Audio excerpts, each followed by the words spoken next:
This is Noritaka Kawaguchi. He is a producer, an executive producer, and a chief executive producer, but it doesn't just stop there. He is the chairman, the CEO, and founder of CoMix Wave, which is a film production company in Japan that has helped produce stuff like Your Name, Suzume, 5 centimeters per second, Weathering with You, and the list basically goes on. Some pretty big names here. And so when you have someone like Noritaka speak out about something about the anime or manga industry or film production or whatever, typically you should listen because they know what they're talking about. They've been in the game for a very long time. They know how anime is produced and the production costs and everything about that. So typically when they say something about it, we should listen. So when I saw this article come out today, it really shocked me. I was like, wait, what? Like, I was just like, that's a crazy thing to see. That's a crazy statement from someone so high up in the anime industry that is literally the CEO, founder, and chairman of CoMix Wave that has helped produce movies like this.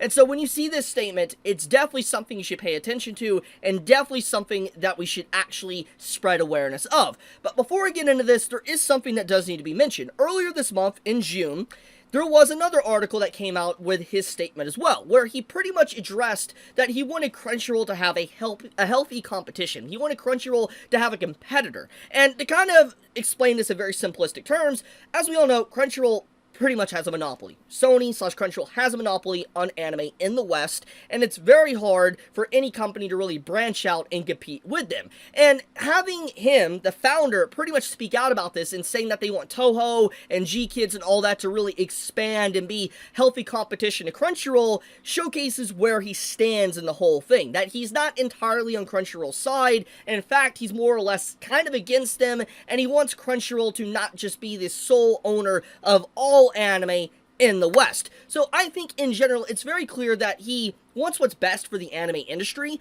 and he's good at business, but also he likes the anime community and he wants to keep the anime community what it is instead of it turning into an abomination from Hollywood's tampering, which gets into the article that came out literally earlier today.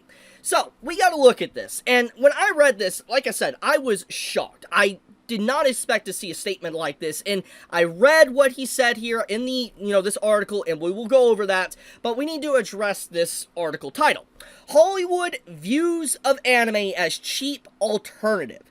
That is such a crazy statement from him to say. Like, this is the words from Noritaka himself. He stated this, that they view it as a cheap alternative. And the fact he says this showcases how business meetings and discussions are when anime is being brought to the table and produced for a Western audience. For instance, when some people from Hollywood or Netflix or whatever comes to Japanese companies, they always view it as a cheaper way to produce something instead of doing a live-action TV series or live-action movie, which automatically is extremely disrespectful, especially since obviously anime takes a lot of work, and for decades at this point, decades upon decades, there's a lot of animators that put blood, sweat, and tears into their work, kind of losing hours and everything just to get something out. And to basically have, these companies come in and Hollywood come in and say like, oh yeah, your work is a lot cheaper than live action and TV shows and stuff, and it's not worth as much. Yeah, so we're gonna do this. We're gonna go through anime route because obviously we want to save money. And it's just like, it's super disrespectful. And especially when you have these industry veterans and you try to confront them about that, that's messed up. Like, actually messed up. But let's read what is said here in this article. So, Noritaka, the founder, CEO, and chairman of CoMix Wave Films, and Mie Onishi, advisor to the company's overseas business department, shared their frustration over the rising number of requests from Hollywood to produce anime, motivated by Hollywood purportedly seeing it as a cheaper means of production compared to live action. As Onishi and Kawaguchi spoke about recently announced live-action adaptations of anime IPs such as One Punch Man, Naruto, CWF's Your Name, they shared the following exchange. And this is their exchange, and I'm assuming an interview. Onishi says, also there are anime adaptations of Star Wars, Scott Pilgrim, and Lord of the Rings. Kawaguchi responds with, there are a little too many works to check out. I have to watch Japanese anime and I also have to read Jump. Weekly Shonen Jump. Onishi responds with, that's right, that's why it's not a good idea to animate everything. Anime is just one method, not a genre. In fact, what I hate these days is that when I talk to people in Hollywood, they ask me, can't you make this as an anime?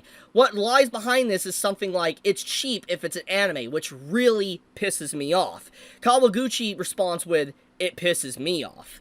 Onishi imitating people in Hollywood, so mocking them, it would cost 20 billion yen to make a live-action movie, so can't you make it an anime? Kawaguchi responds, please tell them I said it's 30 billion yen for an anime. Audience laughs. Onishi says, okay, I'll let them know. Laughs back. Kawaguchi, Hollywood creators also like Mamoru Oshii and Makoto Shinkai, so there are a lot of people who want to try making a movie in the Japanese anime style once. And so this down here more or less talks about their future and their like connection with TOHO and GKIDs and stuff. This is more or less stuff that's from this article here, and I'll have this all linked in the description if you want to check it out for yourself. But the biggest takeaway I want to mention is how Hollywood views anime.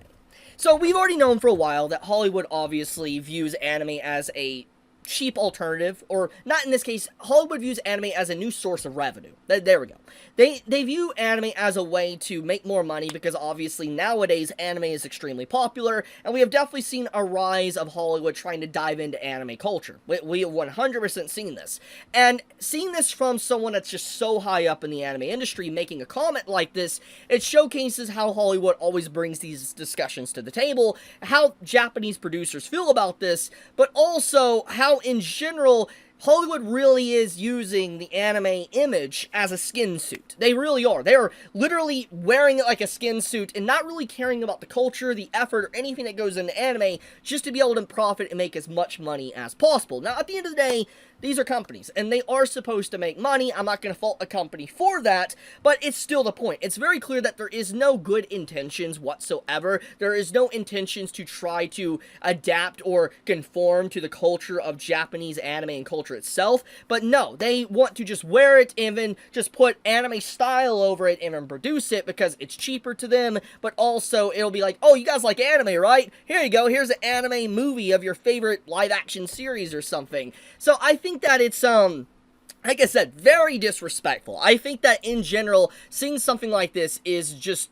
shocking. I was legitimately shocked to see something like this. So, I feel like this might cause Noritaka to, I don't know if he'd be blacklisted. I don't think he'd be blacklisted from, like, other films and stuff to make, but I think that in general, this showcases who he's potentially going to work with in the future, especially with his earlier comments this month about Crunchyroll needing healthy competition. I feel like he's more on the side of TOHO, and that is kind of like a rival to Sony and, like, for instance, Crunchyroll. So that's my assumption here. For those that don't know who TOHO are, TOHO was the company that was smeared or kind of like, done dirty by Crunchyroll when it came to Dawn to Dawn's advertisements. So, yeah, that's who TOHO is if you are unaware of that.